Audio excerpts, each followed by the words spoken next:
Okay, so we need to talk about this mask, because there is some stuff to break down here that is pretty interesting, including some backstory and hints of the future that I managed to get from Matt Sophos, the writing lead of God of War Ragnarok. I was happy to get that because I did go on a bit of a roller coaster with my thoughts on the mask throughout the game. So we're going to get into that, what it might mean, and look to the future. I've read around and I do feel like I'm going to get into some stuff that no one else has seemed to notice.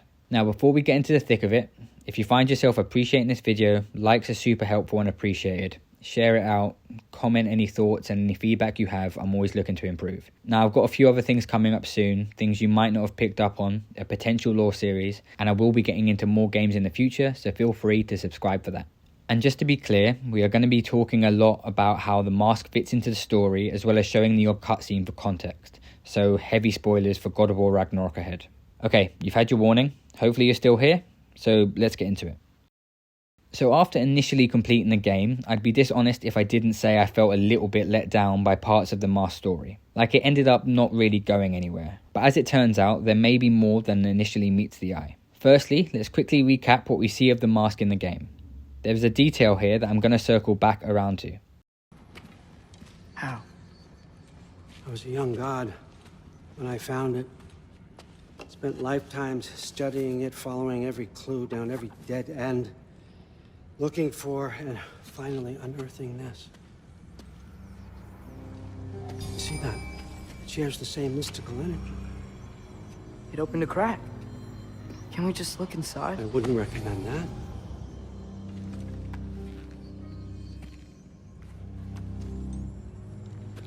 What's the broken mask for? Recognize any writing on it?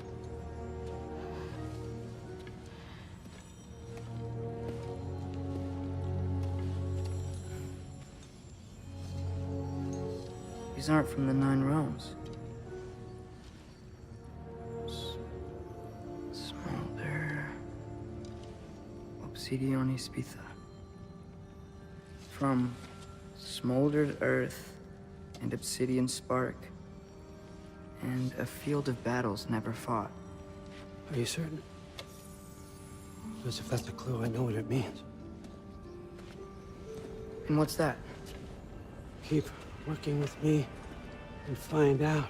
So begins the first stretch of my roller coaster. At this point, I was very intrigued and excited about the possibilities of the mask. Did you notice it?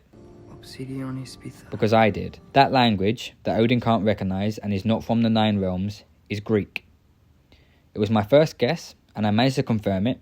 Google Translate got a little bit wacky with it, translating back and forth, but that may be because it's Google Translate, or it may be because it's ancient Greek. But it is Greek.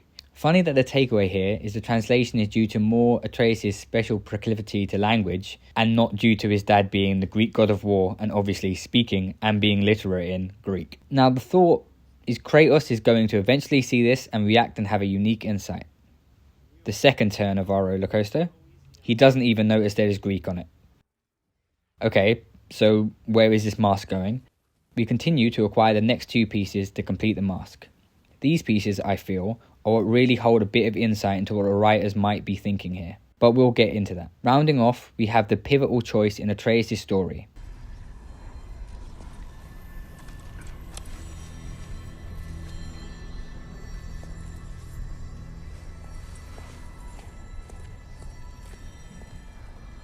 You did it, Loki. No. No more fighting. No. None of that matters now. This is your moment, Loki. Groa tried to hide you from me, but this is your destiny. Champion of the Jotnar. Only he can put on the mask. Only he can gaze into the truth of creation unfold.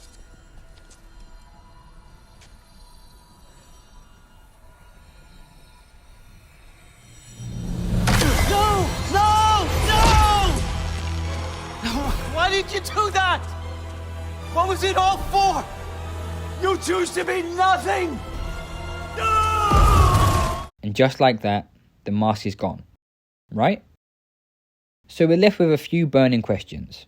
Some we had from the beginning. What is the point of the mask and where does it come from? Why is it even a mask? Quickly on that last point, I've seen some discussion on The Mask of Loki. Now this is specifically referencing the Jim Carrey 1994 movie The Mask.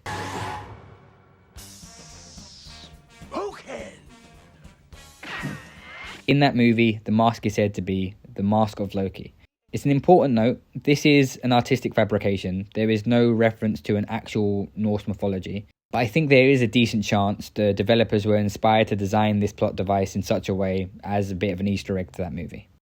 But what was the point, and where does it come from? Was it just a red herring? I think that would be disappointing, right? This is where I decided to seek out clarification from the writers themselves. Maybe there is something we are missing. I think the narrative point of the mask is clearer. It is the crux of our characters' choices and ultimately the decider of their change, or lack thereof. It is the reason for Odin's obsession, the driver for all his destructive choices. It is Atreus' temptation to go down the same path. It is Kratos' ultimate opportunity to show that he trusts Atreus, to make the choice, a choice with real consequences. It shows us ultimately Odin couldn't let go. He refused to change. And by Kratos handing over the reins to Atreus and him destroying the mask, that they had changed. Multiple times, the point is made about not taking shortcuts, the cost of them, the value of earning what you have and the consequences of avoiding that, the routes they take and the cautions of prophecy. Points Kratos is acutely aware of, as both a Spartan dedicated to discipline and as someone who in the eyes of great defeat offered their soul to a god in exchange for victory. A choice that has only led him to regret, loss and shame. Now I have no problem with that. I think it's a valuable story. But where did the mask come from? While a plot point should have a narrative purpose, it should also have a reason for existing in the world. It shouldn't be convenient or empty, and foreshadowing shouldn't lie to the audience. While I understand it ultimately wasn't the narrative point, I needed to understand what motivations the writers had for the mask and what its backstory was. And when the game looked like it wasn't going to provide me my answers, I reached out on Twitter to Matt Sophos, the writing lead of God of War Ragnarok. By the way, feel free to follow me on Twitter, at the OG_era44. You can hang out with my other 2 followers. So here's specifically what I asked. Firstly, thank you for your work on God of War. Honestly, I have loved the game. I do need to try and ask though, was there ever a plan for understanding the truth behind the mask? Or was it all just a red herring? I understand it's not the narrative point and why Atreus makes the choice to destroy it so that we never learn the knowledge. But when he and Odin initially discuss it, there is a language Odin does not know. It's commented as not being from the 9 realms, and then the word Atreus reads, Google detected as Greek, but I don't know if it's perfect. This is never explicitly mentioned or circled back around to. No one, including Kratos, shows any familiarity or any knowledge of what the mask might be, why it exists or where it comes from. And we never find out. Under brief search, I can't find any lore or Greek myth. Was there an actual idea of what the mask was and where it comes from, or was it just random that those words were Greek? I need to try and find out. How very Odin of me. Regardless, props for the game, and thank you. Now I did get a response. Here's what he had to say. Yes, there is a backstory to the mask and the fact that it had Greek, first piece, ancient Japanese, the second piece, and Egyptian, the third piece, is part of its story.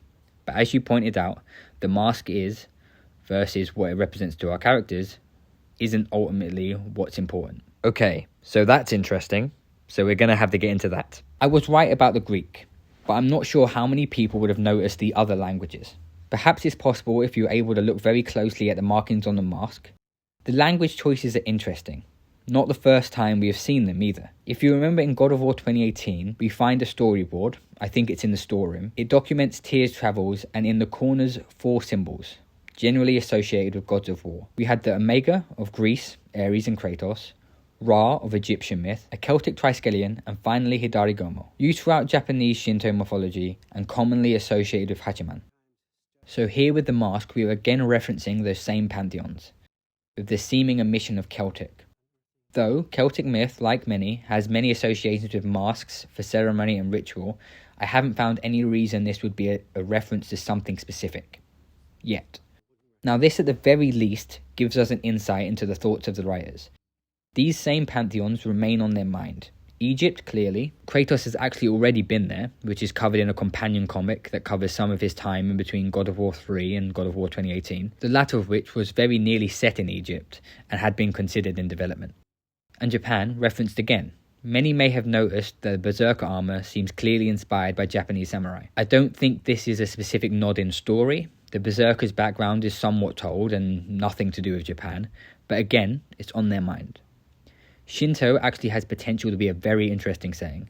It has a uniquely large pantheon, we're talking millions strong, everything from giant monsters and complex family dynamics and war. A potential for a story of Kratos trying to repair turmoil in a damaged pantheon as a rebuilder, not a destroyer, while also inevitably cracking some heads along the way. I need to do some more research, but let me know if you're interested in me looking more into that. I asked if he was interested in potentially elaborating on any more of the mask's backstory that I might find interesting, but regrettably he would not elaborate further. So we ask ourselves, is this the last we're going to see of it? The fact he won't say any more admittedly can mean a couple of things. One being not wanting to spoil the potential future, or wanting not to answer my every idle whim, and maybe the mask's backstory, while larger, is still limited and no longer relevant. My opinion is somewhere in the middle. I don't think we may see more of the mask specifically, but I also don't think it is the last we will ever see reference to the same realm tears. I think there is strong hinting to a future in those mentioned pantheons. It could be relevant that the other pieces of the mask were found in Muspelheim and Niflheim, the realms that clashed to form the spark of creation, forming the rest of the realms. Many creation myths talk of primordial soup and chaos formed by gods and titans into the realms we inhabit. The other mythologies mentioned tend to have histories dating back older than Norse myth. And with Kratos' future as a rebuilder, I think this all could be relevant. Before the final point, including a little mention of Tyr, like this video if you enjoyed it, and let me know what you're interested in me looking into, because I think I'm just scratching the surface here. So we have learned that there's more to the mask than initially meets the eye.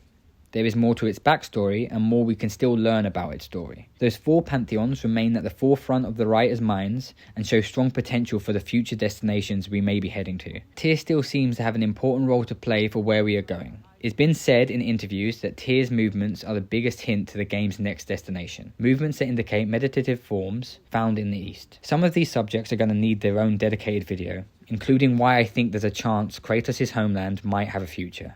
But until then, that's what I have to say about the mask, in case you didn't know. You were born for this. Put on the mask, Loki. Ask it the question.